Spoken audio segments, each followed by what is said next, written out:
Sedekat yang lalu, Malaysia digemparkan dengan kemunculan kanak-kanak genius matematik. They don't want Wow, secerdas ini, geng. Ini masih bocil, masih budak-budak kecil.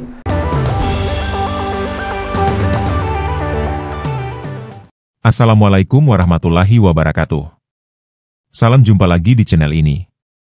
Ya, sudah bukan rahasia lagi bahwa dalam negara ini ada orang-orang yang suka merendahkan bangsa dan negaranya sendiri, seakan di negaranya tidak ada apa-apanya dengan negara lain.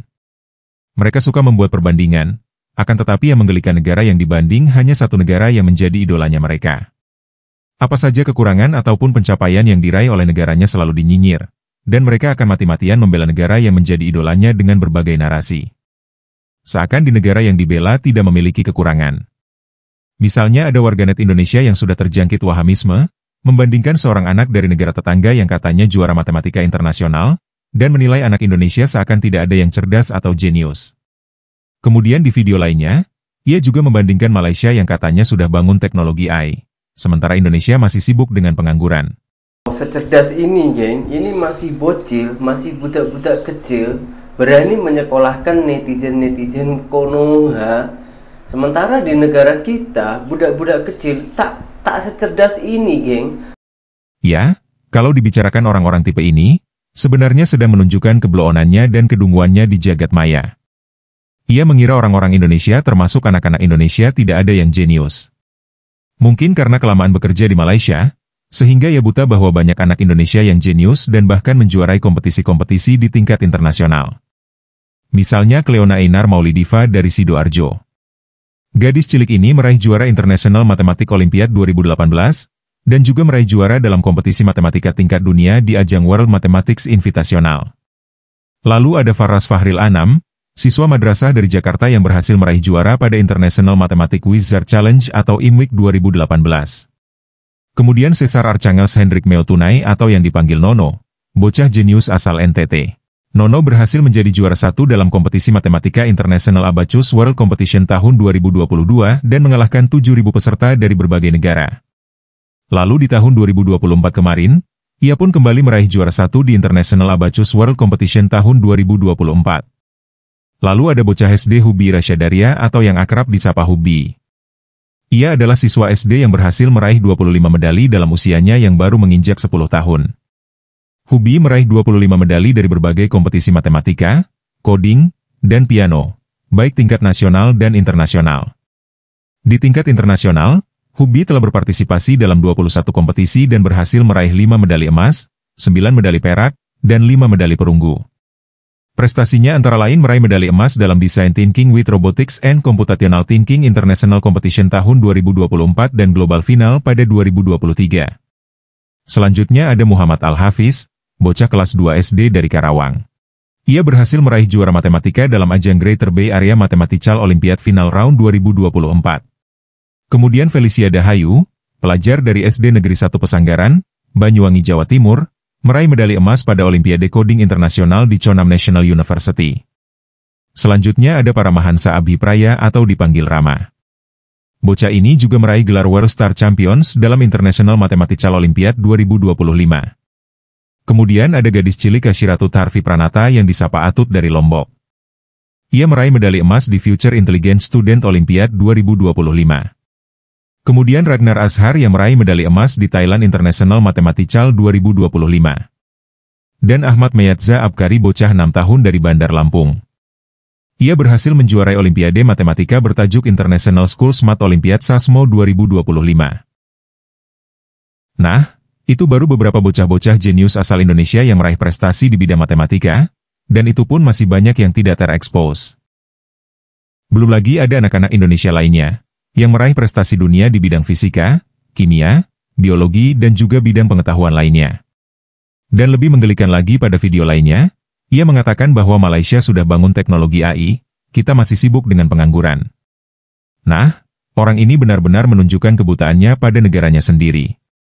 Sudah begitu banyak teknologi berbasis AI yang dibuat oleh anak-anak bangsa, dan itu pun sudah bermanfaat untuk banyak orang.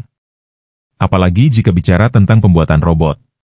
Padahal robot-robot karya anak bangsa pun sudah bersaing dalam beberapa kompetisi internasional dan ada juga yang sudah bermanfaat di bidang pertanian, perdagangan, militer, dan lain sebagainya. Mungkin dalam benaknya robot itu hanya berbentuk seperti manusia yang bisa bicara, tidak dalam bentuk lain. Dan mungkin juga dia belum tahu bahwa ada juga anak bangsa membuat robot hanya menggunakan barang-barang bekas, dan tembus hingga ke pasar internasional.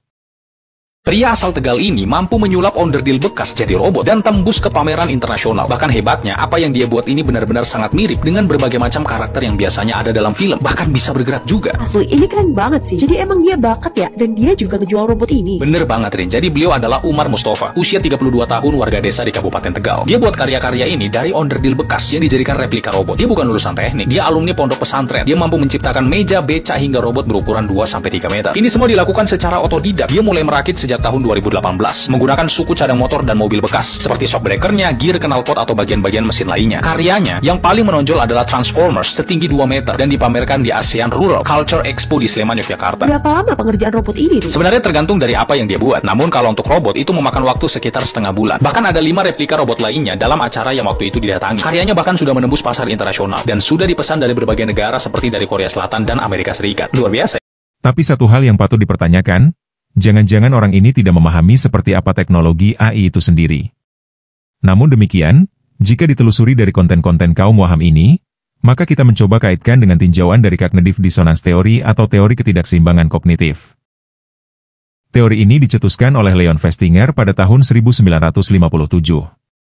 Dalam bukunya ia mengatakan, ada individu yang berusaha mengurangi ketidaknyamanan yang dirasakan akibat inkonsistensi antara keyakinan, sikap, perilaku mereka dan dunia nyata.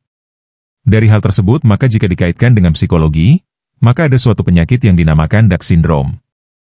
Orang yang menderita Dark Syndrome cenderung suka membandingkan dirinya dengan orang lain, dan merasa bahwa hidup orang lain lebih baik dan sempurna darinya. Ia akan memuji-muji orang lain, meskipun ada kelebihan atau keunggulan pada dirinya sendiri. Sementara secara psikolog klinis, orang seperti ini sebenarnya mengalami impostor syndrome atau impostor phenomenon. Fenomena psikologis di mana seseorang tidak mampu menerima dan menginternalisasi keberhasilan yang ia raih. Dengan kata lain, orang yang mengalami impostor syndrome selalu mempertanyakan dirinya sendiri atas pencapaian atau prestasi yang telah diraih. Ia merasa kesuksesan yang berhasil diraih merupakan bentuk dari keberuntungan atau kebetulan semata, bukan karena kemampuan dari dirinya. Ia pun akan mencari-cari kekurangan dalam dirinya dan dibandingkan dengan orang lain, karena ia bermimpi menjadi seperti orang lain. Nah, hal ini sama juga dalam kehidupan berbangsa dan bernegara. Tipe orang seperti ini sering memuji-muji negara lain, dan bagi mereka negara yang ia puji adalah negara yang paling ideal. Walaupun pada negara tersebut ada berbagai macam kekurangan. Sementara pada negaranya sendiri, meskipun ada keberhasilan, kesuksesan dan kelebihan, namun ia akan menepisnya. Bagi mereka hal tersebut masih kurang, dan ia akan terus mencari-cari kekurangan dan kelemahan dalam negaranya sendiri, lalu dibandingkan negara yang menjadi senternya. Hal tersebut karena ia memiliki ekspektasi yang tinggi terhadap negaranya. Tapi ia lupa bahwa Malaysia bukan Indonesia. Indonesia lebih kompleks dari sisi luas wilayah, topografi dan jumlah penduduknya. Jika dibandingkan dengan Malaysia, negara tetangga ini dapat dikatakan luas wilayahnya seukuran kabupaten di Indonesia, dengan jumlah penduduknya 9 kali lipat lebih kecil dari Indonesia. Namun jika dijelaskan pada orang-orang seperti ini, hal seperti itu tidak akan masuk pada nalarnya karena mereka sudah terjangkit impostor syndrome. Oke, terima kasih sudah menonton video ini hingga usai.